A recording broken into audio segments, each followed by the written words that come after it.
Rick Manning, Americans for Limited Government. I have David Wormser, Senior Analyst, Middle East Affairs, Center for Security Policy, and I have me. I have all three of us on the screen at once. I feel like almost like a genius here, but I don't know. By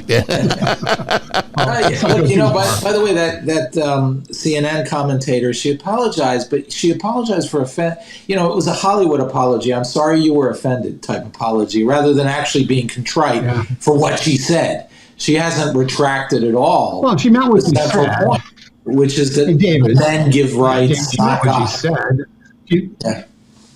She's sorry. What she's sorry for is that she got caught telling the truth about what she really thought. Yes, I mean, that's what she's sorry for. Correct. Yeah. Correct. Yeah, and this goes back, to our conversation, David, that we had last year, before October 7th, about the riots that were happening over there, the Antifa impact that was taking place, the attack that was going against Netanyahu, the progressives and the left trying to tear down because basically the will of the people was they wanted conservative leadership, and the judiciary was going to block everything that they tried to do. But it was a war of ideology, and the reflection of that in reference to what's happening here in our country, and the acceleration of it happening here. Like, let me let you talk to that for a minute, and then we'll roundtable this for a minute if we can. Yeah, we saw it. Britain is aflame. The United States, Israel. What's happening is overall, it's the Antifaization of the left, and they're hardcore Marxist, violent people. And as a result, what we're seeing is the increasing dominance of the left side of the political spectrum by these radical factions. And this is not going to go over without a degree of upheaval. That's what they want. That's what they're going to do. I fear for our elections in the next few months and year, and the consequences of elections, especially if the conservative side wins the presidency as well as Congress. I don't think it'll go over quietly, not because I want it to be upheaval, because that's what Antifa says will happen, and that's roughly what the progressives now are aiming for. We see the consequences with Israel. That's one of the things that in the documents that Israel's captured, Hamas understood these societal divisions as tremendous weakness and saw opportunity. They see it no less in the United States. They see it no less in Europe. Rick, your thoughts? Now we're seeing the violence in Europe. We're seeing the violence on our campuses here. This is now epidemic, and it is perpetual. It isn't one day. It is now ongoing every day and will remain so. So yeah, we're facing a tremendous societal threat now emerging from the radical left. Rick? We're seeing, I don't think what's happening in London can be overstated. What we're seeing is essentially a destruction of really the seat of representative government, the original seat of representative government. We're seeing rules and procedures being changed because liberal MPs are afraid for their lives if they vote against the mob. I mean, that is the manifestation of what we saw here in 2020, when we saw, post-election, we saw the mob for 9 months, attacking federal buildings. We saw them, tearing down, setting things on fire. We saw them attacking people, attacking Trump supporters as far back as 2016, and that's become normalized. And the irony, of course, is that, and so we're seeing that. Well, the London situation, I don't know how they fix it. They've got a Muslim mayor of London who seems to think it's okay, and I don't know that they ever get London back, short of having to go in with British soldiers and taking it back. And quite honestly, given that even Prince William, made statements appeasing the Palestinians recently, you've got to wonder whether or not Great Britain as a whole has effectively fallen. Well, one of the things that Muslim mayor said, 3 years ago when they were having the terrorist attacks that were happening over there, his comment is well, if you live in a big city, you just need to get used to this because this is going to be normal.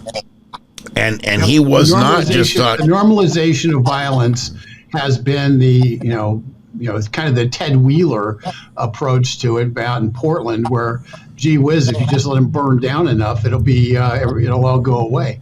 But yeah, here in America, we've just let 10 million people come into our country. You got to figure 10% of them don't like us very much, at least. And that means they've been spread all over the nation in all of our cities. But at the same time, those cities have reduced their ability for their police forces to actually enforce the law. So what do you expect is going to happen? A spontaneous reaction to an election result that they don't like is likely. They also just it's likely. They also just went ahead and paid out $80 million in settlements to individuals that burned down businesses and buildings and injured innocent bystanders, claiming that they were inappropriately assaulted by law enforcement for committing such heinous acts of violence. I would add to it. Well, thank goodness they didn't parade in the Capitol building. They might have ended up with some actual things happening to them legally. Bad. I would add to it also is the level of dishonesty. I'm not so naive as to believe that all our politicians are George Washington and can't tell a lie.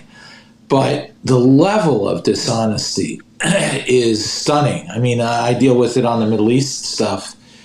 But we see it with this administration. They say things that are 5-10 years ago would never even have passed with a sympathetic press, and I think we're seeing a very dangerous reduction of our political debate to genuinely dishonesty on one side, and the dark ages of shutting people up on the other, where people aren't allowed to say things on the other side. So it's a very dangerous moment. It's our freedom to be defended. David, remember, truth doesn't cower from being challenged, but lies can't stand up to light. So then that's why we're seeing the censorship of the left on points of view they don't agree with. While we sit there and say, I don't care what you have to say, but we're going to tell the truth. And the act of telling the truth is the crime in today's in the America that they're trying to mold. Well, I know that we all hope that there's a change in power structure and that the conservative arm is able to swoop in.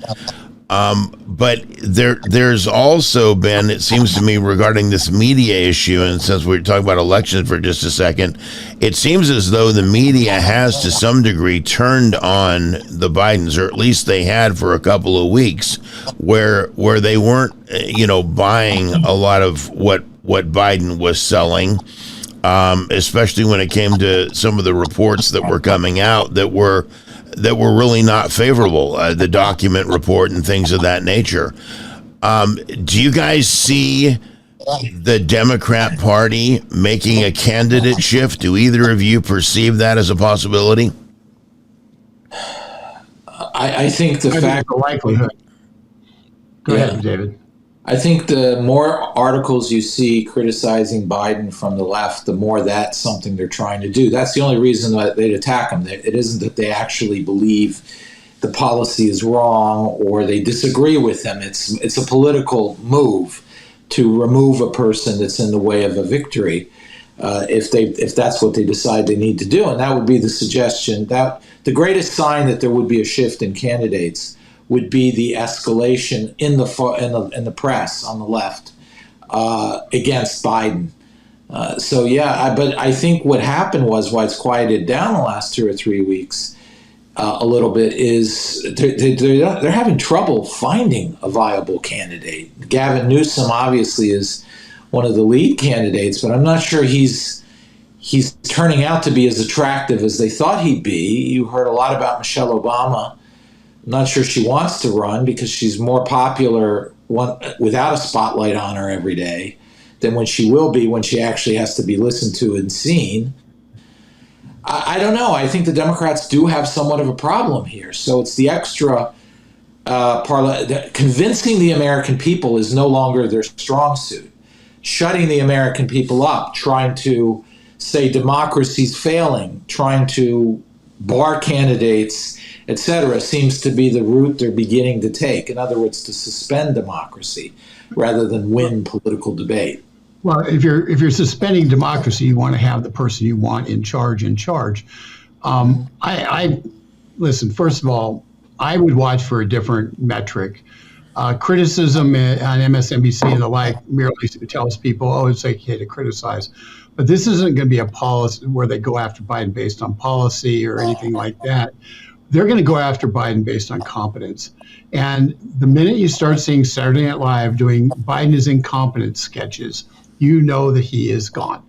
Okay, because that is a culture. When you see Comedy Central, when you see those kind of people doing Biden's incompetent, that is when they're shifting the culture and saying, oh, we can still like him. He just is too old for the job, and hence a shift to Michelle then becomes less of a coup d'état and more of a natural progression.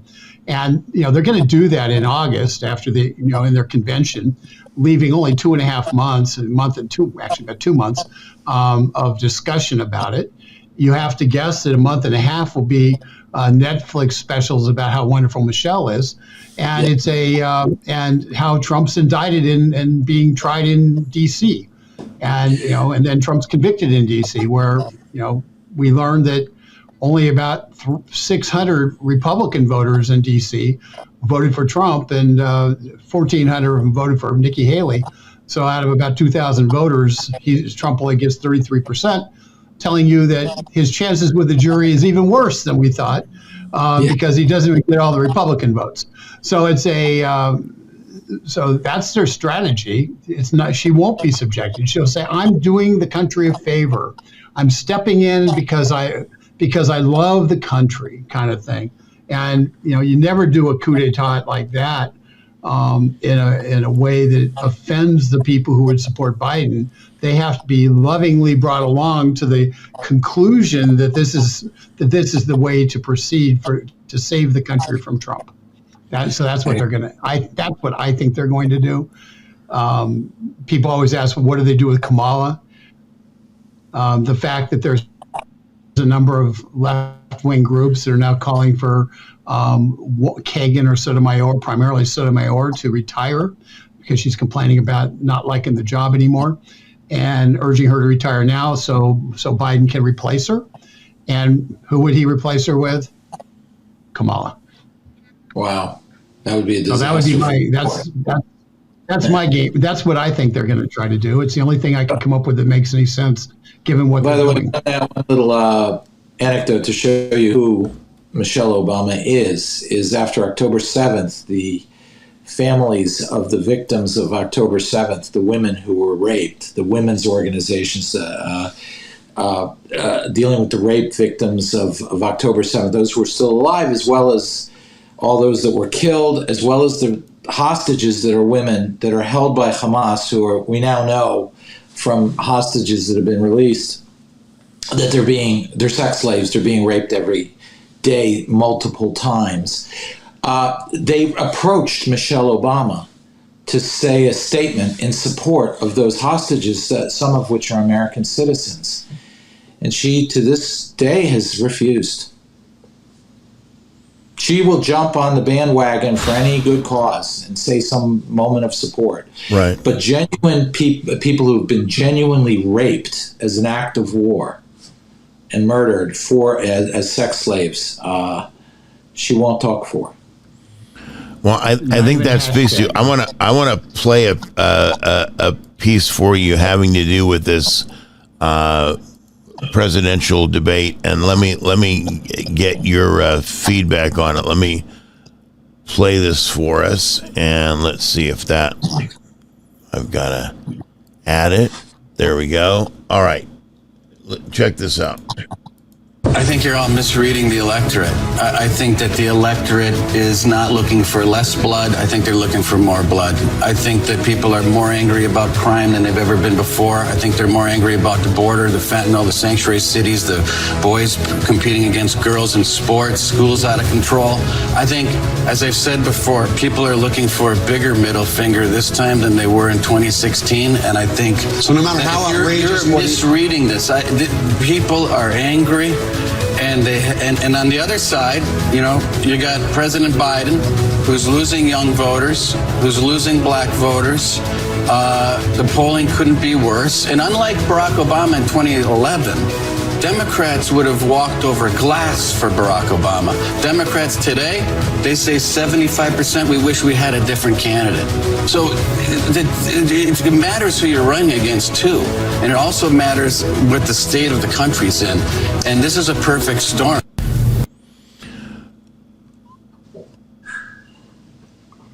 Yeah. Your thoughts, gentlemen? Absolutely. I think there was a poll. The guy who's a bit dominating the picture. Yeah, the Wall Street Journal did a poll today about the issues that bother Americans that they'll vote on, and of course, top of the list was border, economy, etc. Gaza, for example, didn't even show up in the top 10. So there's really, it's the bread and butter issues that were just mentioned. And Americans are very angry. And I think the Democrats have a very big problem with that. By the way, one big metric, also a big poll that was just recently, was the New York Jewish vote. And in New York State, which is the hardcore liberal Jewish vote, the ones that are, not Florida, where you have a lot of more conservative Jews. So New York, liberal Jewish vote, the majority now are going to say they're going to vote for Trump. 53 to 41 or something like that. It's a good substantial. It's not like 2 or 3% within the margin of error majority. We're talking about a good 15 to 20%. That's an earthquake. That's an earthquake. And Jewish voters vote. There may only be 2% of the population, but Jewish voters vote in nearly 100%. David, was that Orthodox or was it across the board? Across the board. Wow. Across the board. Because you pile that in. You pile that in, and you look at the numbers with Hispanics, where Hispanics are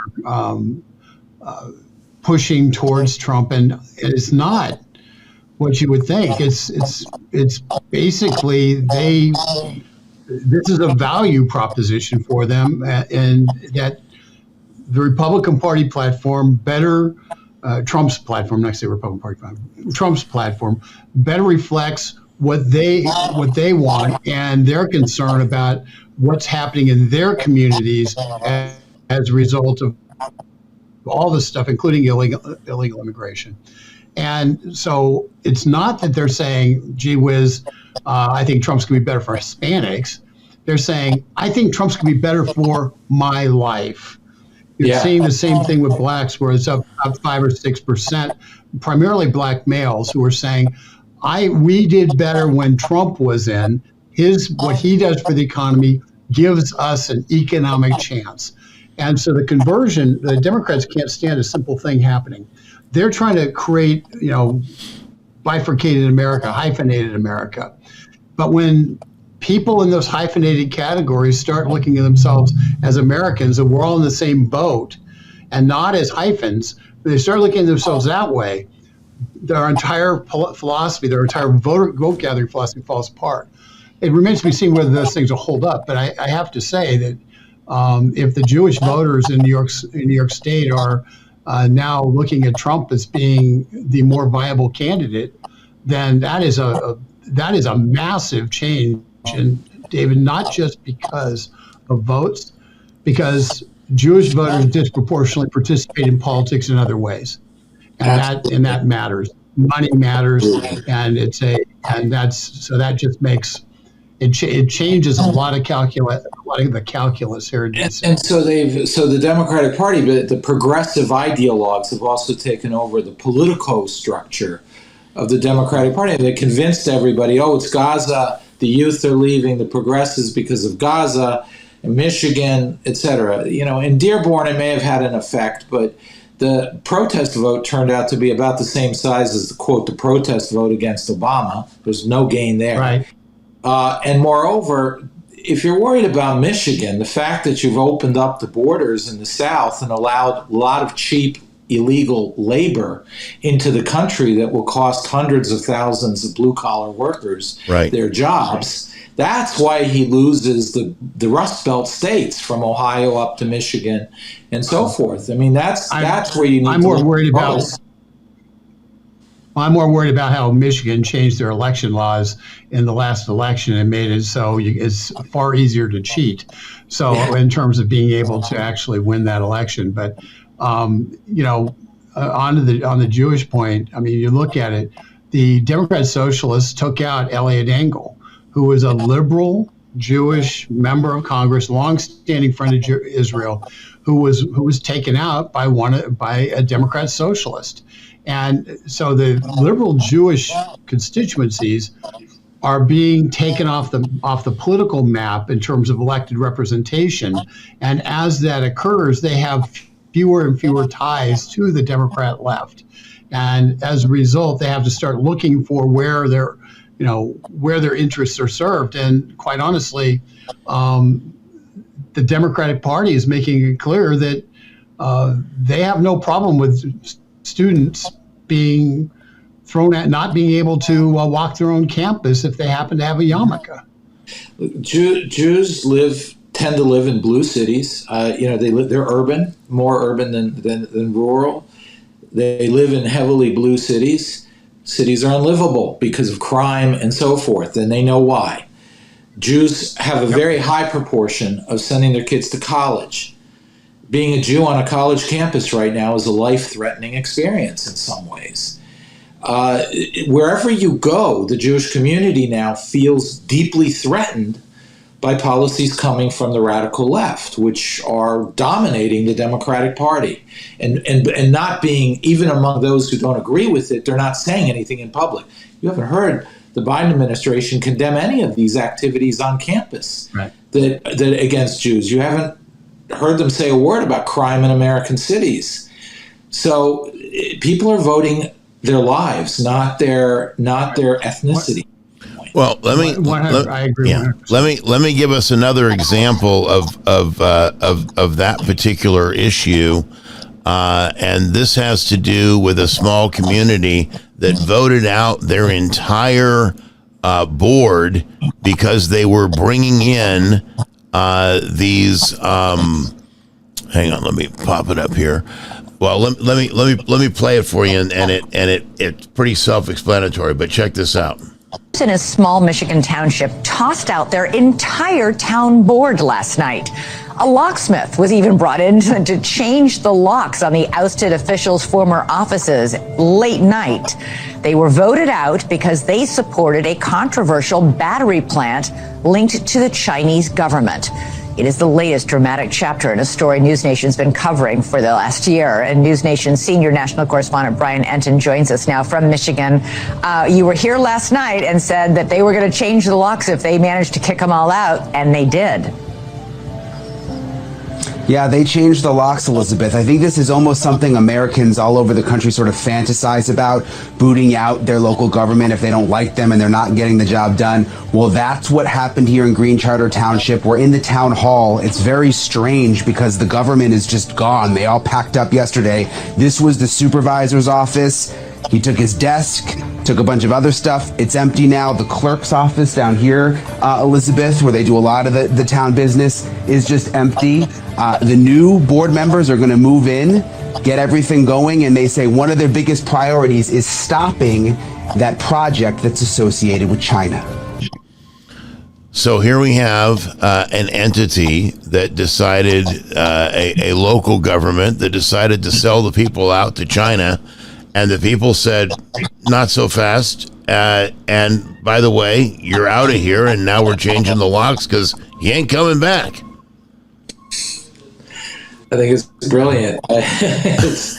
It's Americans never surprise me how wonderful. Yeah, the freedom runs so deep in our veins. It's just it's really refreshing. Never underestimate America. Gives us a little hope, huh, Rick? Yeah,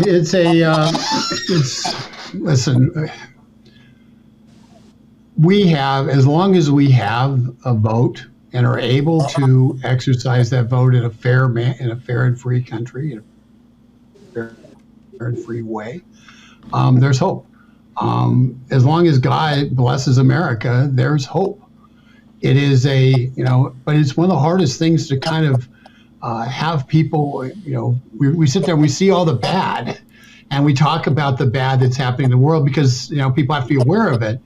But we have to be able to look at the good that's happening in America, the good that's happening around the world as well, and understand that, when your local school board decides that we're going to go and we're going to promote having boys play against girls and the girls in sports, or allow to use girls' bathrooms, and it gets dangerous, parents stand up. Parents they come together and say, "Hey, I might be a liberal, but I don't care. You're not doing that to my kid."